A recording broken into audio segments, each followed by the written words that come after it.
All right, here we go again. Episode 17, live with Coach Brad. We here with the one of the elite minds in the state of Georgia of basketball that needs no introduction. I'll just let him introduce himself, and we'll go from that point.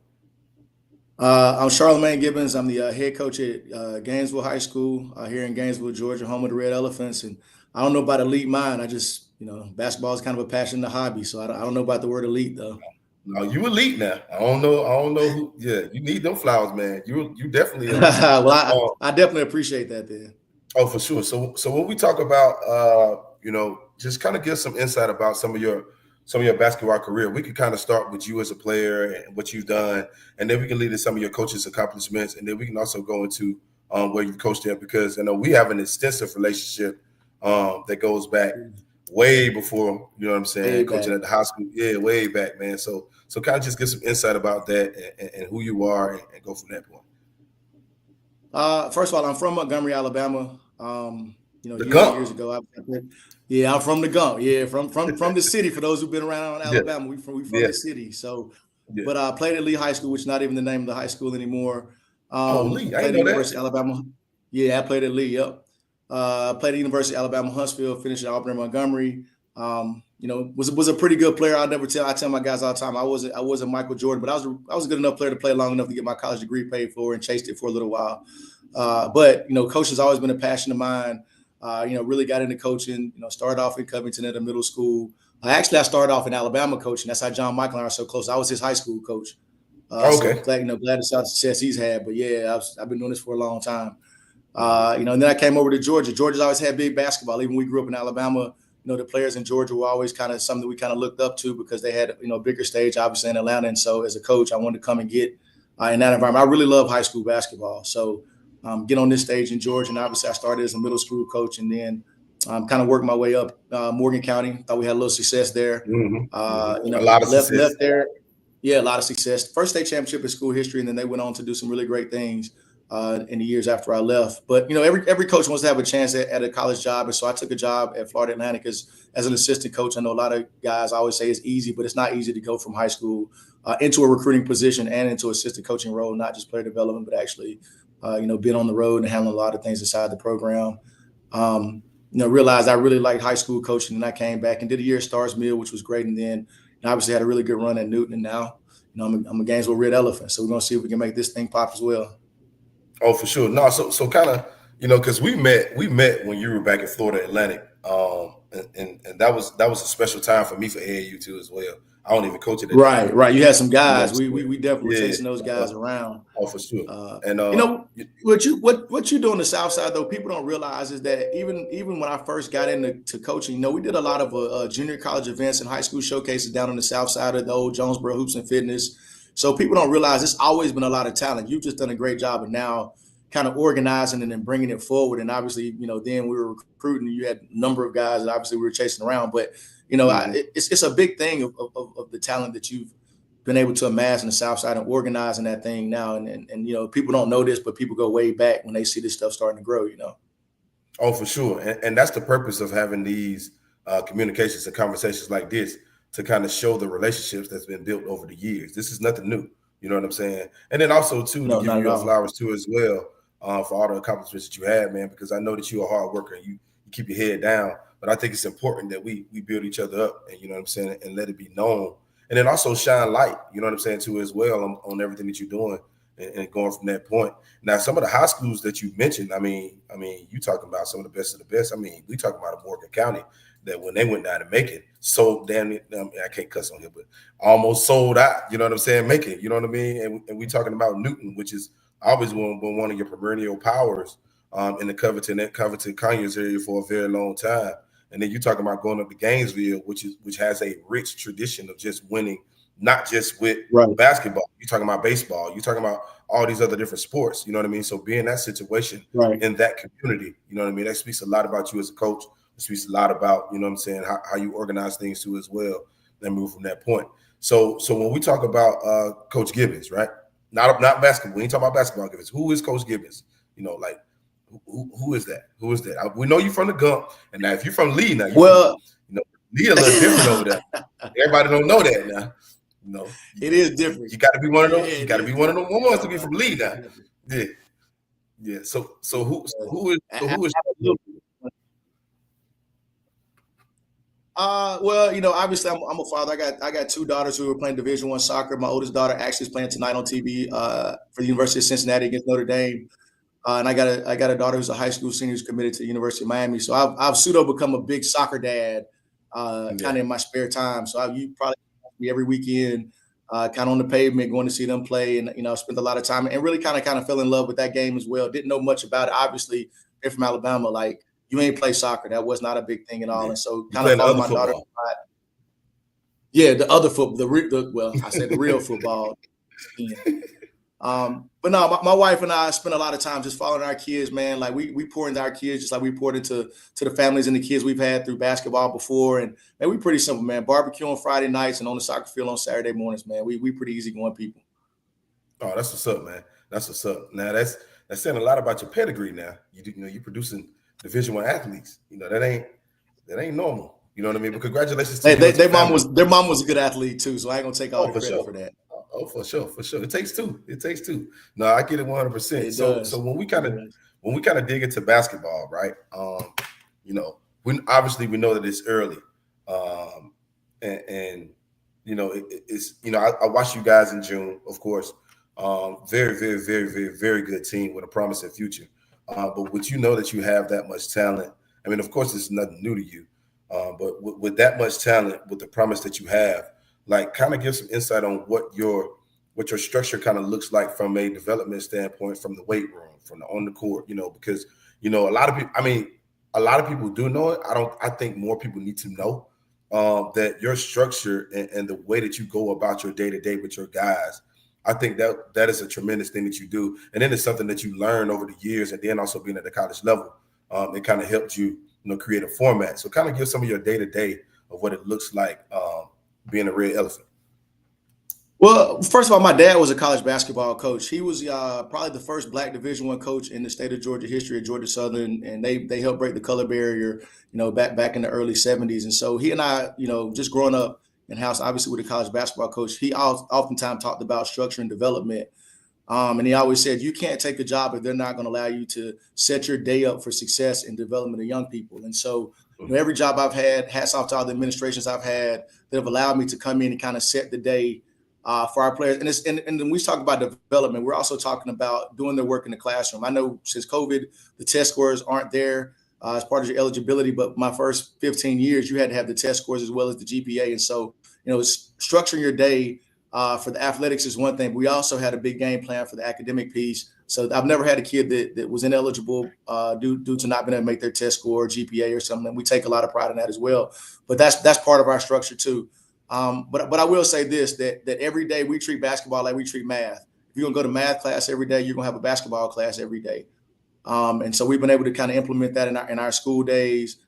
Through our weight room, we're big on our weight program. I've always done my own weights. I know that some people don't do that. They may turn it over to somebody else, but I've always taken extreme amount of pride in spend a lot of time in weights and conditioning with our guys. And so, just according to whatever the rules are, obviously we stay inside of those. But each and every day, we have a full weight program that we go through. Obviously, preseason weights is one thing, in-season weights is another. Then we really heavy in the spring, combining with figuring out what they have to do AAU wise, but we keep the weights going. So our number one thing is developing guys' strength and conditioning each and every day.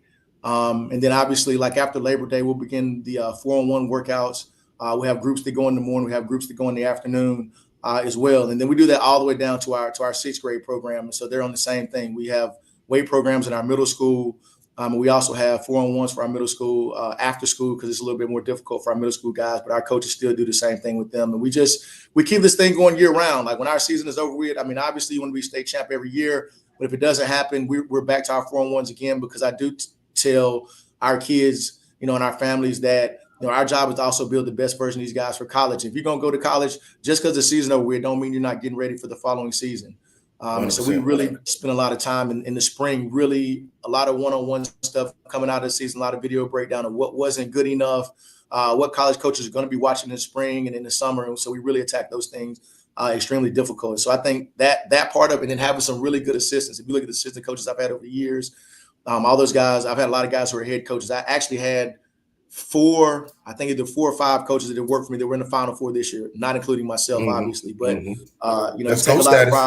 pride. Yeah. I mean, I took a lot of pride in that. I will say that because those guys, man, worked extremely hard for me, and I try to tell guys, man, if you work hard for your head coach, it's our responsibility to find your own program and to set you up for success as well. Got you. Now, one thing that I like the fact of what you did, what you said too as well, to set your coaches up for success, and that's a testament to your leadership too as well, and then grooming them to be able to be the best coaches that they could be. One thing that kind of stuck out to me with the conversation just now, which was going to be going into my next thing, you talked about what's going on from your younger programs from 6th grade up. Give us a little bit of insight of what the community of Gainesville looks like. You know what I mean? Like, how was that?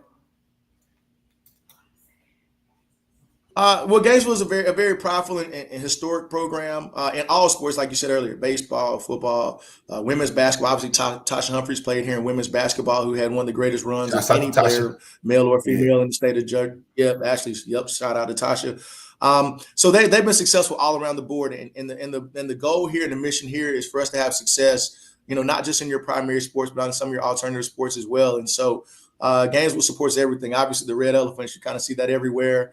But we do it all the way down into our rec department. And so that part of it, building through, it was kind of the same thing in Morgan County. I look for that in jobs. I know everybody kind of looks at certain things for jobs. For me, I kind of look for, am I going to have control at least down to the middle school and hopefully down into the elementary school? When I was at Morgan County, the group that really set it off for us was guys I had from the 4th grade on. And so I spent a lot of time with those kids and, brought those kids along. And so by the time they got to high school, it was rolling pretty good, and it was a really seamless transition, and it allowed us to play a lot of freshmen early, is what you want to do. That's kind of always my goal, is to have my 8th graders come in, at least 2 guys, maybe 3 guys every year, but at least 2 guys that can now come out of our middle school program and be ready to at least be in a varsity practice and get ready to contribute.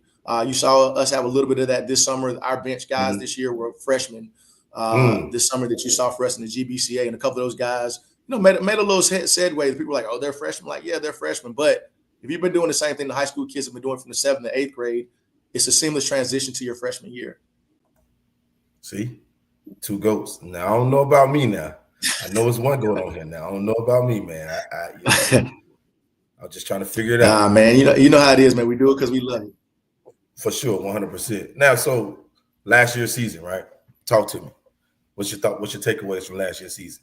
Yeah. Well, I told our guys after the season that it's clearly a disappointing end to the season. Hats off to Sprayberry. They came in and kind of kicked our tail at our place, which is something that you don't want your season to end on. But taking over a program that hadn't had the success they wanted before I got here. I started off in my first year. We were 0-9. We were going around to every event, and we were getting our teeth kicked in. But we grew that. We grew the confidence of the kids. We ended up making the playoffs. Went over to a really good Alexander team. In the first round. And that kind of set the tone for where we were headed. We came back into this year. Last year, we had the hardest schedule in 5A. We were the number 1 strength of schedule in 5A last year. And we had a great year, finished 19-8. We won our region championship. And then we just got knocked off in the first round. And so I know that leaves a bitter taste in our guys' mouth. And so we got some guys who are coming back really hungry. But I will say that it was still a success, even though we wanted to make a deeper run. I didn't think we were ready to make the run at the title, but I thought we were ready to make a deeper run than we did. And so that's been a lot of fuel and motivation going into the offseason. But from where we were when I took this program over to where we are today, I think it's contributed to the players and the coaches, because we turned this thing around pretty quickly, because it wasn't very good when we took it over. But I think now we're in a pretty good spot. I think that's why we're on air right now, because we had a pretty good year coming into very good spot. Yeah. No, I like the direction that it's going. I mean, you got all the pieces that you need. I mean, I really feel like you got a really good downhill point guard. You got a lot of size and skill. You got some shooters out there too as well. And then also too, you have a system that is conducive to what basketball is now. You know what I mean? If that makes sense, what I'm saying. Right. Right. So it does. Yeah. So seeing where you guys are going for the future, I mean, it's very bright. And then you're talking about starting with younger kids. You know what I mean? Now you talk about something totally different from that point. Now, usually the teams that you see like this are usually more seasoned with older guys, but you're doing it with younger guys too, mixed with a couple seasoned guys too as well. That's saying a lot. And I can attest to, it kind of leaves a bitter taste in the mouth from last season. That's why I wanted to ask the question. But for you as a coach, after that loss or whatever, right? Like, what was your process after the loss? Like, did you take some time to reflect? Did you sit back? Like, what did you do as a coach from that moment? Well, from a coaching standpoint, and I always tell my players this: nobody's going to be more hard on themselves than I am first. I always look at myself first before I look at anything else. It's easy to blame the players. It's easy to blame your assistant coaches. It's easy to blame the families. They weren't cheering for you. You could blame a lot of things, but at the end of the day, like we are in charge. We are the head coach, and the buck stops with us. And so I went back and looked at everything that I did through the year, and I thought there was a few things that I probably could have done, maybe a little bit too hard early. So I thought we were fatigued at the end of the year, which does happen. I mean, you start talking about these are long seasons. High school basketball is a long season. You start talking about October and then playing in March. It's the longest season of any of the sports. And so, planning that accordingly to keep your teams fresh, I think is a big thing. And I don't think I did a great job of that last year. And so we're definitely trying to make some adjustments this year. Then you step back and you just take a little time off. You step back and just say, hey, man, it happened. You go back through, you do your video, you give the kids a little bit of time off, and then you get back to it. But I definitely started with myself, and then we work back. I mean, everybody wants to say this kid could have played better, but we could have coached better. I could have had my team more, prepared better. And so I think the buck stops me when it comes to that loss at the end of last year. But like I said, you live and you learn. 24 years, you still learning, man. Everything is a learning process, and if you don't think you're still learning, then you should probably get out of the business because we keep learning through this thing. Yeah, if you don't think you're still learning, you in the wrong profession. You know what I'm saying? Absolutely. Especially with kids these days. This thing is different, man. It's really different. Bro, totally different. Like, it's not. I commend you, man. You know what I mean? Totally different. So social media and all of the things that come with it makes it. Yeah. You gotta. It makes it different. I mean, when I started doing this years ago, you didn't have that. Like, kids were just barely scratching to get their name in print newspaper where you were. I laugh with kids all the time. I said, man, I ain't missing layups because you got to get 10 points or 12 points to be in the paper. I said, now you got 2 made baskets and whatever, and they chopping that up on Instagram or social media. And you would thought the kid had 30, then you go get the video and you're like, hey man, you didn't do anything. You had 6 points. But that's kind of what we become.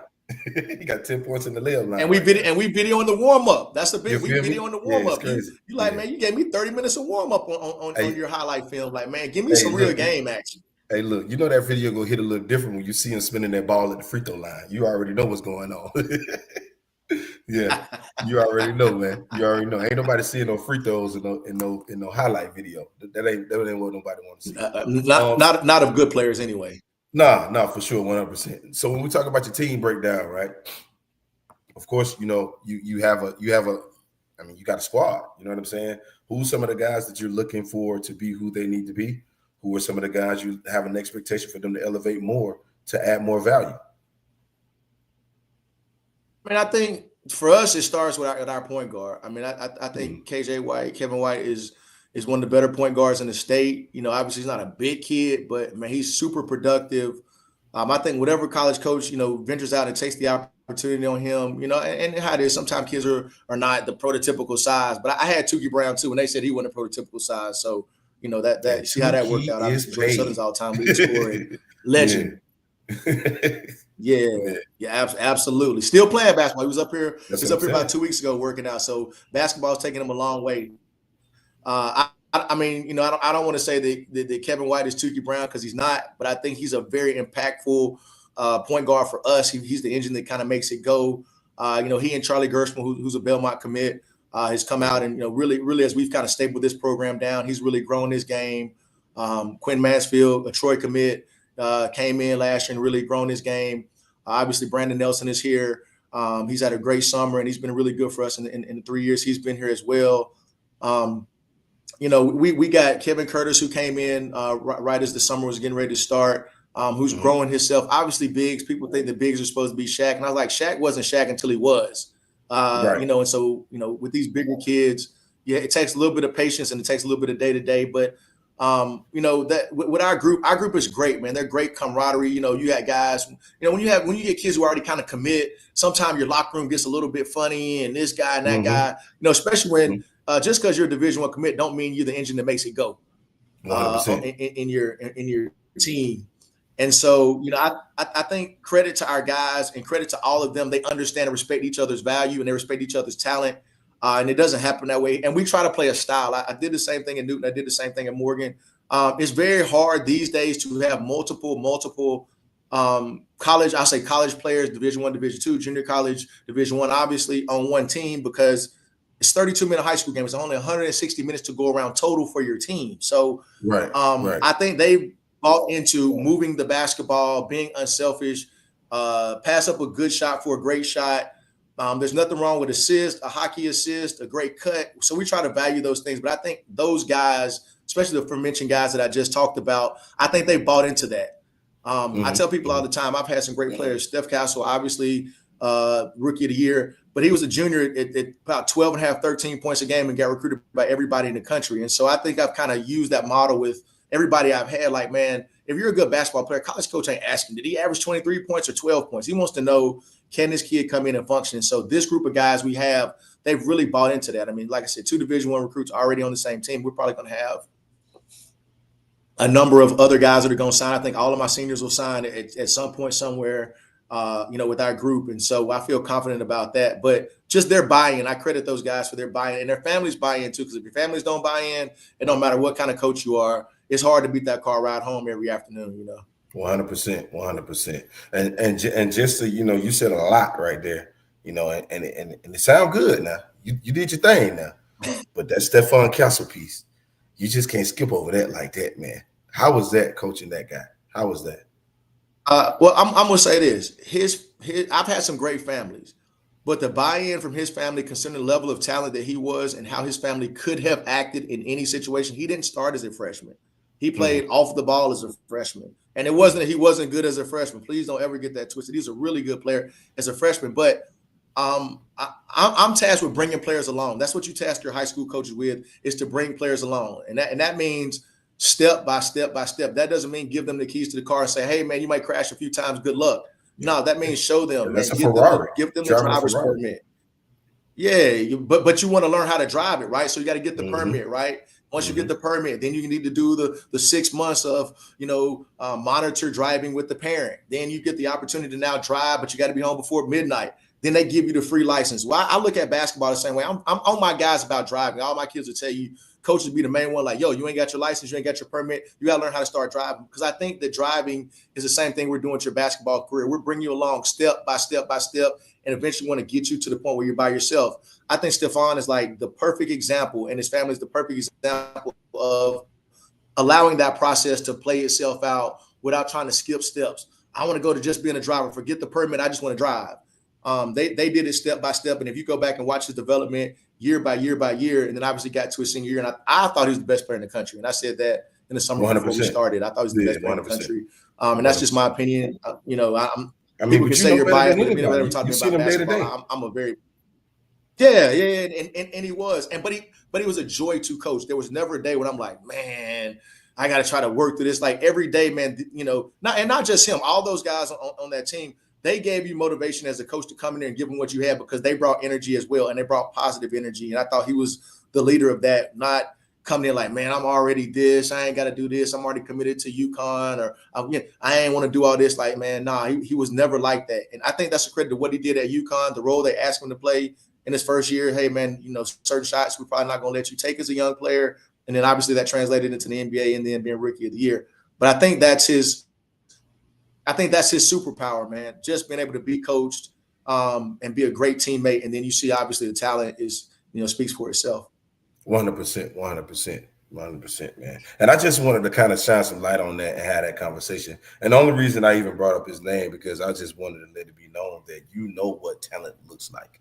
You know what I'm saying? You know what it looks like. I do. You know what I'm saying? Yeah, I do. And I will say this too, and I don't want to sound too arrogant in this statement, but I've been very good at identifying players at a young age, like guys that may not, we've been around, bro. And there's a lot of kids we talked about that, sure. Maybe you and I may see something and people like, yeah, but what about this guy? I'm like, yeah, I understand. But, having a college background and knowing what needs to happen at the college and the professional level, there's certain things that your genetics are going to say that you're going to be able to do. There's certain things that your attitude is going to say you're going to be able to do. And there's certain games that translate, and sometimes they don't translate great in a high school game. There's sometimes you're like, man, this kid's an okay high school player. I'm like, no, he's going to be a good college player. High school's not really his game for whatever reason. Like, we have a shot clock in Georgia now, but years ago they didn't have a shot clock. So some guys, you're like, man, once this kid gets on the clock and there's more possessions in the game, he's going to be a good college player. And so, I've always prided myself on seeing that with kids at young ages. And I think that you have to No, invest in I them at a can young attest. age Yeah, to try to bring them yeah. along the way. No, I can definitely attest to that. I think my version of that would be Jabari Smith. You know what I'm saying? Because nobody was really paying Absolutely. attention and thinking that he was gonna. I'm like, dude, he's a pro. But they come with genetics and all of that stuff like that or whatever, and you can kind of see it. So I get where you're coming from. It's funny with Jabari, right? When I first came back to Georgia, I was at Stars Mill, which is close. And like I said, John Michael and I are very good friends. And so Mm-hmm. we get together for a scrimmage in the summer. I think he's in the 9th grade, and he comes out and he made a shot like 2 or 3 air balls or something like that. Like not like what freshmen do, Couldn't like run. just what they Yeah. do. And so after Mm-hmm. the thing, I go up to him. Yeah, I go up to him and I say, "Hey man, don't you ever let anybody tell you not to use your jump shot." I said, because you've been blessed at your size. It's early on, but you've been blessed. That's gonna carry you to the NBA. I said, because guys at your size that have a stroke like that, man, that's what makes money. And I said, so don't let the high school game, like he should be in the paint right by the rim and he should be Shaq. He ain't Shaq.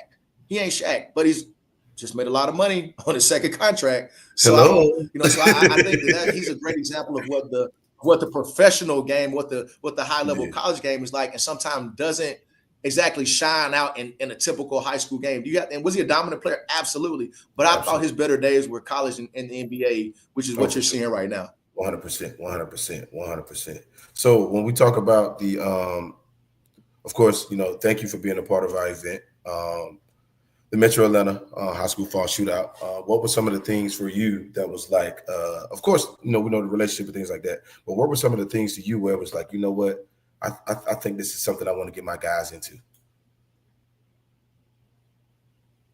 Well, I mean, if you're following basketball, the teams on the South Side had major success this past year. If you look at the runs that a lot of the South Side teams made or the Metro teams made, if you expect to go beat those teams, you expect to be in the Final Four, which I think 5A this year is a monster. Then you got to go ahead and begin to make sure iron is sharpening iron. And I thought you did a great job of the team that you grabbed. You grabbed, first of all, successful coaches. I looked at the list of coaches that's got their teams in it. So that's the first thing. Then the second thing is the amount of talent this in there that's coming together to battle. Yeah, we're a little bit off the beaten path. Obviously, Gainesville, North Metro, or above the North area. But for me, man, wherever there's smoke, man, we're going to try to go find a piece of it, man. Every time you have something, there's always some smoke over there. So we definitely looking for it. Oh, yeah, so I think that was the biggest attraction. Obviously, it's going to be organized, well run. Fall leagues are kind of a funny thing. Sometimes that you can get them, and sometimes you're like, this wasn't worth the time. And then sometimes you can get in them and just say, hey, man, wow, what a great thing. What a great organized opportunity for guys to play and bump heads and see talent. Because some of these guys you may not see during the regular season, but you do get an opportunity to now bang against some different styles. And you can use this time for your preseason opportunity to go back and meet with your guys and talk about where they're going and where their development is, because you have some real raw footage and information to say, hey, look at what you're doing against light competition. So sometime in practice, you're beating up on a guy and you're saying, man, that's not going to be successful against light competition or better competition. Very good points. Very good points. I'm definitely appreciative, man, that you guys are coming down, man. I think it says a lot about you as a coach. You know what I mean? And that's not an easy travel to as well. So I'm definitely appreciative of that. I'm actually looking forward. Yeah, for sure. I'm already knowing, man. My uncle, God rest his soul, he actually was a baseball coach up at Johnson High School. You know what I mean? So I know exactly, kind of the area where you're driving from and what's going on. Like that ain't, I'm appreciative of that. So, that hospitality, we're going to take care of you when you come down here now. You know what I'm saying? Hey, man, now you always have, man. And again, man, like for people who don't know, man, like what you've done down there and what you're doing. And like, again, Brent reached out with the league, but man, I just like to cheer for people who are doing basketball the right way, man. It's just a big thing, a big honor to be around and be in the company of guys who are doing it the right way with the level of coaches you guys have in the league, the level of players, but then and the level at which you handle things. My hat goes off, and we're just glad to be able to be a part of that. And hopefully, our guys will come down there and be able to show their talents as well. Oh, they will. The talk is already out. You know what I'm saying? The talk is out. It's out. And I ain't saying nothing. I'm just sitting back like, okay, y'all will find out before me. You know what I mean? That point guard you got now. Man, Kevin White's a good player, man. I'm telling you, like he's an everyday guy. Like I said, I made a comparison to Tukey Brown or guys Stephon Castle or Marcus Whitlock or Ja'Kai Newton or just all these different guys that you have. But man, them guys who bring it every day, man, they fun to coach, man.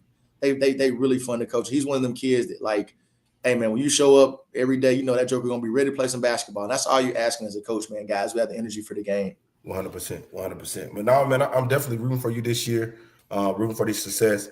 I mean, and you got a dogfight going on in 5A, man. GSS got to do something. They got to switch something around, man. And you know what's the name got better too. You know, they're a lot better. I watched them this summer too. Decatur. They're really, oh yeah, no. 5A. You know what I'm saying? 5A it's going to be a beast. I remember 5 years ago when maybe 6 years ago when I first got to Newton. That first year in 7A when Shiloh was really, really good. Yeah. Archer was really, really good. That's just in our region. Obviously, the Graysons and Parkview was good, but you looked at the depth in 7A that year across the country, and I think they grade out as maybe the 4th hardest classification in the country. I'm going to be shocked to see where this 5A class turns out to not be one of the top 4 or 5 classifications in the state of, in the country overall. Just because I'm looking at the depth. I think it's 12 good programs that can right matchup, right situation, the tournament can make that run into the Final Four. And that's saying a lot to say 12. But man, it's gonna be, and it's fun though. I mean, every job I've taken, I want to take jobs where that's what you got to do. You got to go fight, man. You know, I don't want to find somewhere where like, man, it's gonna be easy. Nah, I want to go somewhere where if you don't have it right, man, you probably get smacked. 100%. That's how you learn. See, that's that lead coming out of you right there. Hey man, you have a 4-city school. You had to play them 3 times a piece, so you get this up every day. And the boys is your neighbors too. So I'm telling you, you had to duke it out. I'm telling you got to. But no, man, I appreciate your time, man. I know you're in the middle of school and y'all just finished practice, man. This concludes the episode. Much success to you this year. Looking forward to you coming down, and you know, we'll stay connected and do what we need to do. Thanks, man. Yes, sir.